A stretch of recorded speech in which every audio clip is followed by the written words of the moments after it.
Okay, so this is the second sitting for this JDM EP3. Beautiful car. I believe it was purchased from Torque GT, I think, but it is a beautiful car. We have tuned it prior to this, but it had like a twin loop exhaust system that we thought was costing it power. So what we've done is suggested to the customer, who has in fact picked up a Tegua 70mm exhaust system from Tegua. So thanks, Johnny.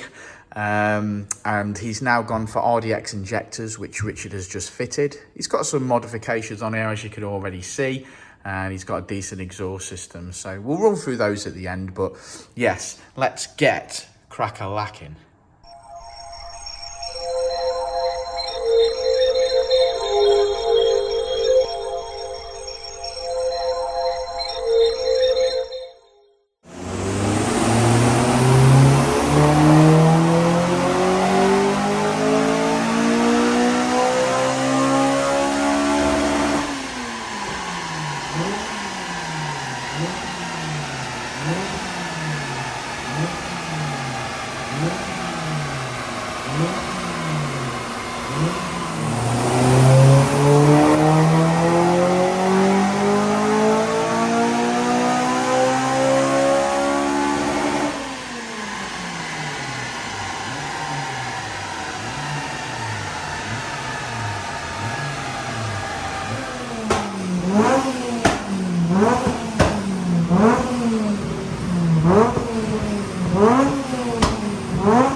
So, beautiful white JDM EP3 back in the house today. It's had a few little mods. Last time we seen it had a twin loop exhaust system. It had the Mugen twin loop on. We suggested to the customer there may be a little bit more power to be had. I think we finished on 230 last time is where we finished. We did finish on 230 last time, 235 we finished on this time. So yeah, we have made some peak power as well. We said, because he didn't want something too loud, which is why obviously he had the twin loop original. I think it did come on the car, but he said he didn't really want it any louder than that. So this, I think, if you go with the Tegua 70mm, it's the best of both worlds. It's a slightly bigger bore, and obviously you'll still not be silly loud. So he's took us advice and he's done that. We did, to be fair, do an ECU exchange with this gentleman, and obviously the JDM ECU is wideband, not narrowband of the EP3. So what we said to him we would do is, we swapped out the ECU, and because we do an exchange, so we had his JDM ECU. We had his JDM ECU, and I said, well, the best thing for us to do, because I would like to keep the JDM ECU with the JDM car, is we will fit you an ECU for now from an EP3, and I'll deactivate the O2 sensor so it doesn't cause any problems. Because, of course, the JDM ECU won't fire up a UK spec car's fuel pump. So we did that, and we got it all working, and we ran him on that. And I said, well, you go away then. If you're going to do more mods anyway, when you come back, we'll swap you back for your original ECU. So we'll get a board put in that one, and we'll swap you back. So that's exactly what we've done. So now it's got the original JDM ECU back with that. So it's obviously running wideband as well, which is great. So we've done that. That wouldn't necessarily make any difference to power. That was as much for the customer as it was for me, because I'd like to keep the original ECU. So anyway, we've done that.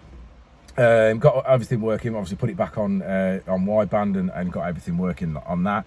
Ran through the fueling, was pretty good. We fitted some RDX injectors this morning, just to be on the safe side. Customer says if you're obviously going to continue to push for power, he'd like to have the injectors in there. You know, if he decided he wanted to go cams or whatever at a later date, save messing around too much obviously later on. So I said okay, no problem. So we fitted those this morning and we mapped on those. So lovely. We made 10 brake in the mid-range. Yeah. But from about 5,000 onwards. Yeah, about 5,000 to say 6,500 to 7,000. We made 5 across the rest of the rev range, so I'm pretty happy with that. I think the only thing where this car would probably make another 5 brake, for example, would be possibly the induction kit. It's got the letterbox Teguer system on it, which isn't necessarily our favourite, and we don't see that necessarily make the most amount of power. Not in this situation anyway, on the rollers. Maybe out on the road with the cooler air it would benefit more, you know, and things like that. We've only got so many variables here.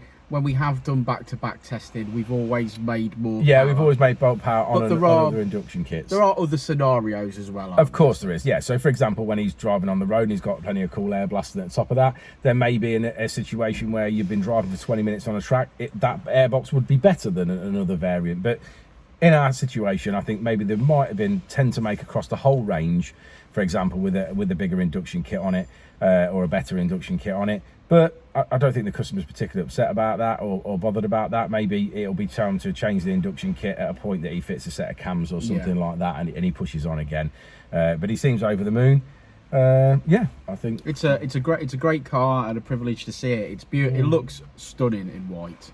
Yeah, it does. It's something different. Do you know what else looks stunning? Your blouse that you're wearing today. My blouse. Oh, are we drawing attention to the jacket? The jacket. That jacket suits you. I know it's cold, Richard, and your fashion sense is beyond me. But I think the regular YouTube viewers, certainly the live chat viewers, will know what this jacket means.